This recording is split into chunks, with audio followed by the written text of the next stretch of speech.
Olá você! Hoje estamos aqui para fazer um bate-papo muito especial com o professor Dr. José Wilson, ele que é especialista em ginecologia e obstetrícia, e nós vamos bater um papo sobre o Outubro Rosa, este tema que traz tantas dúvidas, mas também muitas soluções. E é sobre isso que a gente vai fazer esse bate-papo hoje. Então, venha com a gente para o Conexão Uni-Goiás.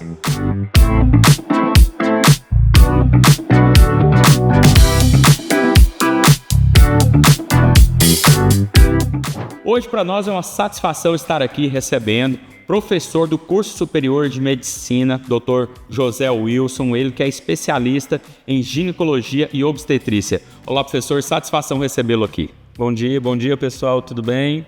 Vamos conversar aí no Outubro Rosa, né? É isso. O Outubro Rosa começou lá no início de outubro, mas é uma mensagem que precisa ficar para o ano todo. E, professor, já explica para a gente qual é a necessidade de massificar essa mensagem em tantos meios de comunicação como a gente tem feito. Então, o Outubro Rosa foi uma marca, né? Foi gerado nesse mês para simbolizar, mas como você falou, é algo que tem que ser durante todo o ano. Então, a ideia do Outubro Rosa é colocar consciência em toda a população para a gente poder trazer essa informação do câncer de mama, que é um câncer prevenível, e com isso conseguirmos tratar antes da pessoa desenvolver algo pior no câncer de mama. Professor, então quando você diz que é um câncer prevenível, a gente volta naquela máxima, é melhor prevenir do que remediar? Ah, com certeza, né? A prevenção é, de certa forma, um tratamento, né? Então, gente, é importantíssimo realizar a prevenção e aí sim, você com isso está fazendo de certa forma um tratamento, mas é um tratamento preventivo, né? Você vai deixar de desenvolver essas lesões de uma forma mais agressiva. Entendi. Então, vamos por essa ordem, não é? Vamos falar primeiro da prevenção. Certo. Essa prevenção, ela precisa ser feita única e exclusivamente em consultórios particulares ou a rede pública também auxilia nesse trabalho preventivo? Aquela consulta lá na UBS, ela faz sentido nesse momento? As agentes de saúde em casa ou a própria mulher em casa, ela já pode fazer esse toque? Como que é, professor? Então vamos lá. O câncer de mama, a gente coloca como prevenção um exame que chama mamografia, né?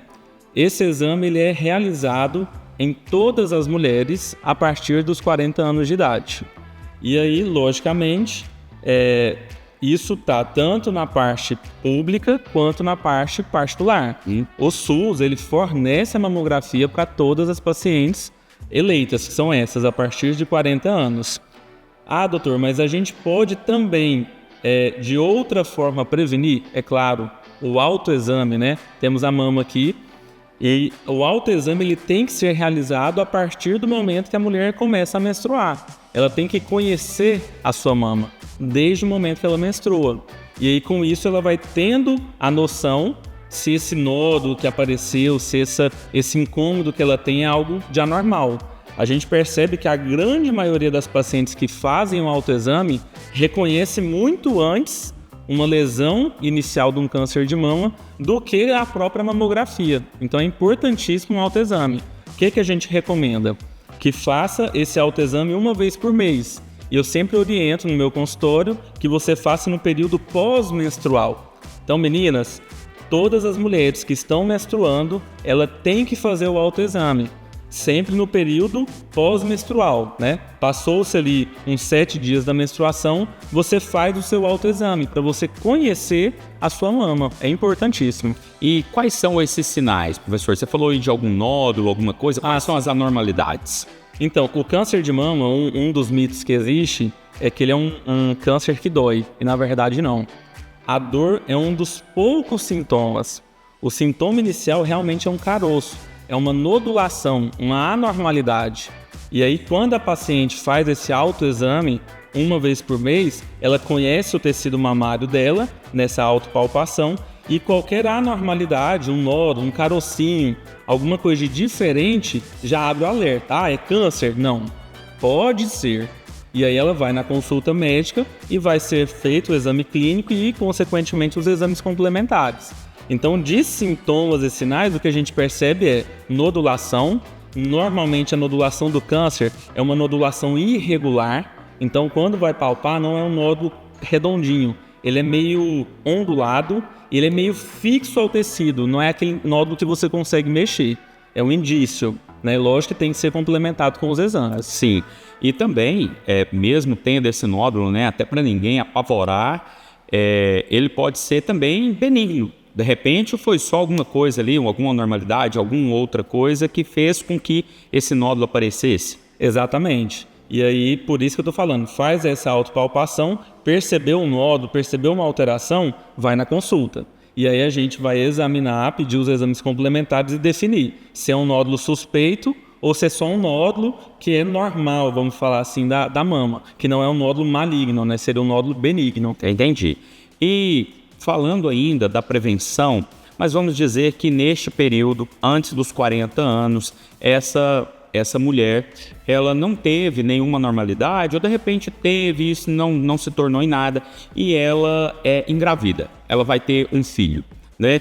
Há algum problema ali, ou de repente enquanto ela estiver amamentando e tal, porque muitos mitos geram sobre isso. Se você não amamentar, isso vai te dar câncer de mama, né? Como que chega esses casos para você no consultório? Então, o nódulo, ele tem aquela chance pequena de ser um nódulo cancerígeno, mas nem sempre, como eu te falei. Então, a questão da amamentação, ela é importantíssima para prevenir. É uma prevenção. Mulher que amamenta tem uma chance muito menor de desenvolver o câncer de mama do que a paciente que não amamenta. Então, a amamentação é fundamental em quem pode amamentar, né? Dependendo de algumas doenças, não pode ser utilizada a amamentação. Mas na grande maioria, quem amamenta tem uma chance menor de desenvolver o câncer de mama. E quem não amamenta, o que ela pode fazer também para continuar nessa prevenção? Não, aí realmente para quem não amamenta é o autoexame mensal e as consultas periódicas. É igual você até tinha comentado, eu tenho que fazer uma consulta com o ginecologista? Não, o SUS é para todos. Então, na UBS, o próprio médico que está lá atendendo, ele tem essa possibilidade de fazer o exame na paciente e solicitar os exames complementares. Por exemplo, a mamografia, o ultrassom de mamas. Então, não necessariamente tem que ser com o ginecologista. O ginecologista seria um passo à frente. O médico clínico geral, lá do postinho de saúde, identificou alguma anormalidade, solicitou os exames complementares e encaminha para o ginecologista avaliar. Há uma estatística de prevenção, professor? Por exemplo, X% de mulheres que realizaram o autoexame conseguiram prevenir em tantos por cento. Tem alguma coisa nesse sentido? Em porcentagem eu não vou me recordar direitinho, mas o que a gente tem é pacientes que fazem o autoexame, elas têm uma taxa de sucesso muito maior de quem não faz o autoexame. Até eu trouxe uns dados aqui sobre a estatística aqui de Goiás atualizada, deixa eu só pegar, para você ter uma noção. A incidência do câncer de mama no estado de Goiás é uma taxa de 52,74% no índice de novos cânceres, né? Isso agora para esse ano. Um outro dado importante, a mortalidade. A mortalidade pelo câncer de mama é em torno de 373 óbitos registrados em 2023. Então, sim, você percebe que realmente é um câncer que tem que ser chamado a atenção. Por isso, existe essa questão do Outubro Rosa, que é a conscientização de toda a população. Nossa, esse dado é alarmante, é mais de uma mulher por dia. Muito mais. E é um câncer que a gente sabe que, se diagnosticado no começo, ele é totalmente tratável, né? Ele é curado. Então a gente não pode deixar. As pacientes, elas têm que ter essa consciência de fazer o autoexame mensal e as consultas periódicas, anuais pelo menos, para não deixar isso aí virar um câncer não tratável. E aí complica a vida da paciente, da família toda, né? Sim. Então, para você que já está acompanhando aqui o nosso podcast, essa conexão Uni-Goiás, trazendo conhecimento e levando até você aqui pelos meios digitais. Você, mulher, que já notou alguma coisa diferente aí na sua mama, já, professor Dr. José Wilson, ele vai explicar sobre quais procedimentos você pode fazer para este tratamento. Aqui agora a gente falou sobre a prevenção, né? Então, agora, professor, passando para essa mulher acima de 40 anos, né, que vai começar ali a fazer essa prevenção anual ou semestral, o senhor vai dizer agora, com esses exames que são rotineiros para a mama. Perfeito. Aí então vamos imaginar, essa paciente chegou nos 40 anos dela, sem nenhuma comorbidade prévia. Qual que é o exame de rastreio? É a mamografia. Ah, mas por que faz? Muitas pacientes têm aquele medo, né? Ah, vai apertar minha mama, vai ficar dolorida. Hoje em dia, os mamógrafos atuais são bem modernos. Então, eles conseguem, com um aperto menor, identificar as lesões. E por que é a mamografia o exame inicial e não o ultrassom? Tem muita gente que chega lá perguntando: ô doutor, eu posso fazer ultrassom no lugar da mamografia como rastreio para o câncer de mama? Não pode, porque as lesões do câncer de mama iniciais são lesões calcificadas. É como se fosse cálcio. E o que pega cálcio é o raio-x. A mamografia é um tipo de raio-x. Então, quando a gente faz a mamografia a partir dos 40 anos, a gente está tentando identificar lesões iniciais que ainda nem chegaram a ser nódulos. Então, essas lesões iniciais podem ser tratadas e prevenidas para não dar o câncer de mama. Por isso, a mamografia a partir dos 40 anos. E aí a gente tem que fazer ela de forma anual. Outra dúvida bastante comum: e se eu tenho uma mãe, vamos imaginar que seja uma mulher, e minha mãe foi diagnosticada com câncer? Aí é um outro detalhe, já temos um histórico familiar junto nessa paciente. E aí como que a gente tem que fazer? Se a mãe teve o diagnóstico, vamos imaginar que a mãe dessa paciente teve um diagnóstico com 45 anos de idade. Essa paciente, filha da mãe que teve o câncer, ela tem que iniciar a investigação dela 10 anos antes. Então, do protocolo normal seria com 40. Mas se a mãe teve com 45, ela, por exemplo, tem que iniciar a mamografia aos 35. Por isso, a consulta rotineira é importantíssima, para ter essas orientações. E o Outubro Rosa está para isso, para a gente poder realmente alertar toda a população. E, anualmente, essa mulher vai até o consultório, até a rede pública, né, com essa solicitação de fazer a mamografia. Ela fez a mamografia, tá tudo ok. Ela pode deixar de fazer o autoexame todo mês e ficar só uma vez por ano fazer a mamografia? Ela precisa continuar com esses cuidados? A gente brinca assim, que o hábito leva à perfeição. Então, se ela tem o hábito de fazer todo mês, isso aí vai ser importantíssimo para ela. Porque, como eu falei, às vezes pequenos nódulos se iniciam e ela deixar para o outro ano pode já ter passado um pouco do período. Por isso que a autopalpação é importante mensal, independente se fez o exame ou se não fez. Tem que ser feita a autopalpação uma vez por mês. É a recomendação, né? Não é que tem. É uma recomendação fazer isso aí. É como a gente costuma brincar, né? Até mesmo com direção, né? O cinto de segurança tá lá, você sabe que você precisa usar, né? Você vai usar ou não de acordo com, né? com a sua confiança. Perfeito. Não é? Porque eu pergunto, porque estudando um pouco a respeito do assunto, alguns casos de câncer não foram detectados ali na mamografia. 2 meses depois, ela sentiu, exatamente, sentiu e foi lá, falou: mas 2 meses atrás eu fiz a mamografia. E não tinha nada. Mas porque era pequeno e se desenvolveu rapidamente. Desenvolveu, exatamente. Por isso a autopalpação é importante fazer mensal, para ela realmente, primeiro, conhecer sua mama, conhecer o seu corpo, falar: não, tô palpando aqui. E aí outro detalhe que eu esqueci de comentar: por que no período pós-menstrual? Porque quando está no período menstrual, a questão dos hormônios pode alterar um pouco o tecido mamário. Então, quando ela passa ali dos 7 dias de pós-menstrual, os hormônios já deram uma estabilizada e a mama está de uma forma mais homogênea. Então, ela faz a palpação sempre nesse período, que ela sempre vai ter uma mama mais ou menos padronizada. E ela vai conseguir perceber algum detalhezinho. Entendi. Interessante esse detalhe. Então, seguindo nessa cronologia, vamos dizer assim, aos 40 anos e tal, fez o exame e detectou-se ali um nódulo, e esse nódulo foi examinado, suspeito e tal, e foi diagnosticado como cancerígeno.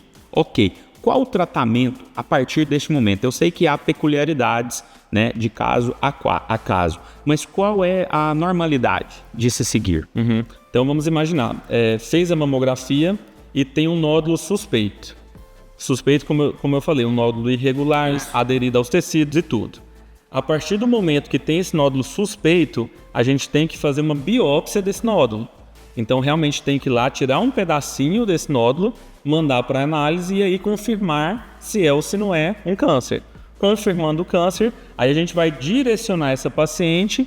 Aqui no estado de Goiás a gente tem o Araújo Jorge. Então essa paciente vai ser direcionada para o serviço especializado em câncer, que é o Araújo Jorge. Hospital Araújo Jorge. Exatamente. E aí lá na rede, eles vão iniciar o tratamento dependendo do tipo de lesão que tem. Às vezes é uma retirada de uma parte da mama, às vezes pode ser a retirada da mama toda, às vezes uma quimioterapia, radioterapia, às vezes tudo junto e misturado. Então não tem uma regra, vai depender do tipo de câncer, do nível de agressão desse câncer, para saber qual vai ser o tratamento. Mas a partir do momento que teve o diagnóstico com a biópsia, vai ser direcionado ao serviço de referência. Ok. E doutor, eu acredito que essa pergunta que eu vou fazer agora pode até ser uma dessa mulher, dessa moça que está nos assistindo agora. Foi diagnosticado o câncer, é o fim? Nunca na vida, meninas. O câncer é um diagnóstico e, graças a Deus, inicial. Daí para frente, faz o tratamento e é curada. Não tem fim, não. Logicamente, a gente tem que fazer a prevenção. A prevenção é muito melhor do que o tratamento de um câncer. Então, a prevenção de vocês é o foco aqui. É realmente fazer o autoexame mensal, é fazer a mamografia a partir dos 40 anos, é fazer pelo menos uma consulta com o exame mamário anual. Isso é o importante para vocês. Porque antigamente a palavra câncer já era uma sentença de morte, não é? Agora, com a evolução dos tratamentos e tudo mais, a gente encontra mesmo, né, pessoas aí na rua, muitas mulheres que comentam, fui curada do câncer, né, tive um câncer de mama, só tirou o nódulo, né, e esse acompanhamento, esse tratamento, como ele funciona? Aí ele vai ser continuado no serviço de referência, que é o Araújo Jorge. Aí, mais uma vez, depende do nível de câncer, vai ser esse acompanhamento. Costuma gerar ali um acompanhamento pós-tratamento, seja cirúrgico ou químio, rádio. A gente faz o acompanhamento ali de 5 a 10 anos dessa paciente. O senhor tem pacientes assim? Tenho, com certeza, que estão já curadas, graças a Deus, e fazendo acompanhamento no Araújo Jorge, o acompanhamento anual, né? Aí fazendo os exames, vendo se não tem nenhum novo desenvolvimento de uma lesão. E aí daqui uns 5 a 10 anos ela é considerada realmente definitivamente curada. E pronto, segue vida normal. É um caso que tomou muita repercussão, inclusive internacional, foi o da Angelina Jolie, né, que optou por fazer a retirada das mamas porque na família já tinha-se um histórico de câncer. Precisa chegar a esse ponto, né? Eu sei que há exames muito detalhados para isso, mas isso acabou causando um alarde, né? É engraçado, quando pessoas famosas, né, têm um diagnóstico, toma uma proporção muito maior. É interessante, assim, isso vai muito do bom senso na hora da avaliação. Por exemplo, a Angelina Jolie, ela teve o histórico familiar, ela não tinha, a princípio, né, pelo menos os relatos que a gente tem, nenhuma lesão. Mas ela fez uma dosagem laboratorial de um gene.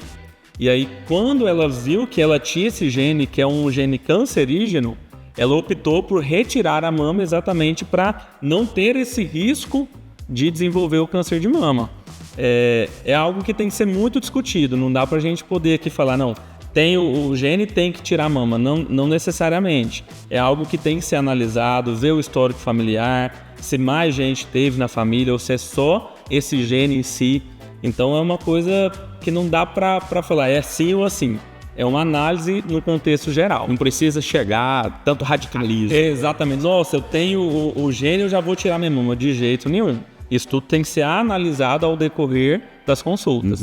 E professor, a gente está aqui num ambiente acadêmico, né? Como que esse tema é trabalhado com os alunos do curso superior de medicina na Unigoiás? Então, na Unigoiás, o nosso foco aqui é formar o médico pronto para ser o médico generalista do SUS. Então, o nosso foco aqui é a população geral. Tendo isso como intuito, tudo que a gente vai ensinar para esses meninos de hoje é o que o SUS fornece, que é o protocolo utilizado pelo Brasil todo. Então, realmente, eles estão embasados dentro da literatura que o SUS traz para nós. Tudo isso que eu estou conversando com você é o que vai ser passado para eles vão aprender a examinar uma mama, vão aprender a solicitar os exames adequados, quando que eu tenho que fazer o rastreio, o que eu tenho que investigar de histórico familiar, de hábitos de vida, por exemplo, o tabagismo. A gente sabe que o tabagismo ele é um índice a mais. Mulheres que fumam têm uma chance muito maior de desenvolver o câncer de mama do que mulheres que não fumam. Então é algo que a gente tem que realmente colocar dentro da cabeça dos meninos, que vão ser daqui a pouco médicos, para eles poderem continuar essa difusão da informação para os pacientes. Há outros fatores que podem favorecer esse desenvolvimento do câncer de mama? Temos, além do tabagismo, né, a gente pode citar aí a obesidade, o sedentarismo, diabetes. São fatores que podem estar associados a um risco maior de desenvolver o câncer de mama. Ok. E pensando aqui nesse aluno que se formou aqui pela Unigoiás em medicina, aprendeu todos esses procedimentos, daí se interessou muito por esse tema, chegou a hora dele buscar uma especialização, que no caso seria essa especialização que o senhor detém e está passando com tanta maestria para os alunos. É isso? Exatamente. O curso de medicina dura 6 anos, né? Do início ao final. Depois que faz o curso de medicina, gostando da área da ginecologia e obstetrícia, ele vai fazer uma especialização. Normalmente é uma residência médica que é feita em algum hospital que tem esse serviço. Ele dura mais 3 anos. E aí, gostando muito da parte da mastologia, que aí já é uma subespecialização da ginecologia e obstetrícia. E aí ele vai fazer mais 2 anos ali de subespecialização, que é a mastologia. Então, assim, aí ele fica um subespecialista. Já é aquele médico que vai estar atuando ali em um hospital de referência, por exemplo, o Araújo Jorge, né? Ou então cuidando realmente, assim, do diagnóstico para frente. Ele não vai ser aquele generalista. Ele já vai focar na parte do subespecialista mesmo. Entendi. É muito bem nichado. Muito bem focado, exatamente. Ok. E é interessante a gente destacar porque o serviço de referência para tratamento de câncer é pelo SUS, não é? É pelo SUS, exatamente. Como eu comentei, o Araújo Jorge, ele é um serviço do SUS. Ou seja, o SUS ele fornece todos os meios para o diagnóstico inicial até o tratamento final. O SUS eu falo, é algo maravilhoso. Dentro do Brasil é algo que realmente, quando pega para funcionar, é maravilhoso. Ok, interessante. E, professor, para quem está nos assistindo ali, que não é aluno de medicina, né, não tem esse conhecimento, mas está interessado em fazer o curso de medicina, não é? O que a gente pode destacar de tão interessante e o quanto isso é importante, né, até para esse tema que a gente está trabalhando, que é o Outubro Rosa? Exatamente. O curso de medicina ele abriu agora no começo do ano, né? Temos já a primeira turma iniciada e aí agora já está chegando o vestibular, né? Pro início do ano que vem. Então quem está interessado, está ali no ensino médio, está fazendo um cursinho, venha para cá. Aqui a gente vai dar todo o suporte necessário para você se tornar um bom médico em formação. E conta pra gente um pouquinho desse universo maravilhoso que é a medicina. Hoje, não por acaso, a gente está aqui nesse laboratório, que é um dos laboratórios do curso de medicina, não é? Mas para que essa pessoa que está ali meio na dúvida, tal, possa querer mergulhar também nesse universo. O curso de medicina é um curso que eu costumo brincar, não é você que escolhe fazer o curso, você é escolhido. Eu tenho muita fé. Então eu coloco sempre Deus em cima de tudo. E eu imagino que Deus escolhe quem ele vai capacitar para ser médico. E isso brota lá dentro do coração da pessoa. Ali quando é criança, quando está na adolescência, às vezes no ensino médio. brota aquele desejo de querer cuidar do próximo.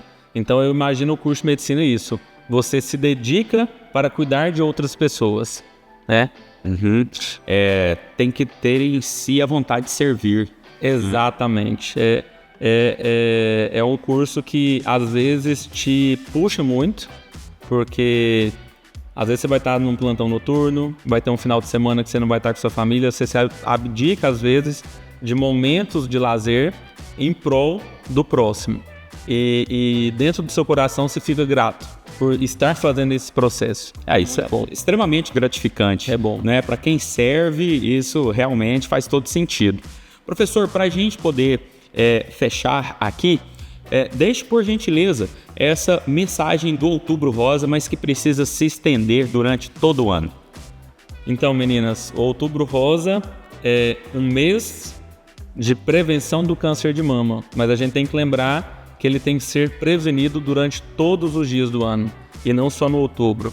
E que essa mensagem se espalhe para todas as pacientes, para todas as pessoas que estão com dúvida. Não precisa ter medo, vai na consulta, faz os exames. A mamografia não dói, é um exame que tem que ser feito para a gente poder prevenir e tentar cuidar para evitar um mal maior, que é um câncer mais agressivo. Professor, tem algo interessante aqui que eu deixei para o final, mas agora para conversar com os homens. Há também incidência de câncer de mama em homens? É outra coisa interessante. A mama, ela é do ser humano. Então, tanto homem quanto mulher tem tecido mamário. Logicamente que o homem ele tem uma incidência menor, mas existe, realmente, foi bem lembrado. Porque ele tem tecido mamário. E por que a mulher é que sempre é o foco? Por conta do hormônio que a mulher produz. A mulher produz um hormônio que chama estrógeno. E a mama, ela é influenciada por este hormônio. E com isso, ela vai ter uma incidência maior. Mas o homem também produz em pequenas quantidades esse hormônio e pode, com histórico familiar, desenvolver sim o câncer de mama. Então o homem também tem que se cuidar. E aí, lógico, fazendo as consultas anuais, ele vai conseguir avaliar isso também. E um homem, ele pode auxiliar de que maneira nesta mensagem do Outubro Rosa? O homem, eu acho que ele tem o papel fundamental de apoio, né? Ele tem a sua parceira, tem sua filha, tem sua mãe, ele tem esse papel de orientação, de estimular. Então ele está vendo aqui nosso podcast, falou, minha mãe já tem tempo que não vai numa consulta. Vai lá, conversa com ela. Sua mãe, a sua esposa, a sua filha, leve essas pacientes para uma consulta anual. É importantíssimo. Então, eu coloco ele sendo um apoiador. Ok, ótimo. Professor, satisfação poder conversar contigo para a gente fazer esse bate-papo aqui. Tenho certeza que a gente fez essa conexão da Uni Goiás com as pessoas que estão aí buscando mais informações específicas sobre o Outubro Rosa. E para saber mais especificamente, eu te digo, o curso de medicina da Uni Goiás vai te capacitar ainda mais para auxiliar nessa mensagem do Outubro Rosa com todos os outros do cuidado com o corpo humano. Professor, muito obrigado, foi uma satisfação. Obrigado. Vem para a Uni Goiás.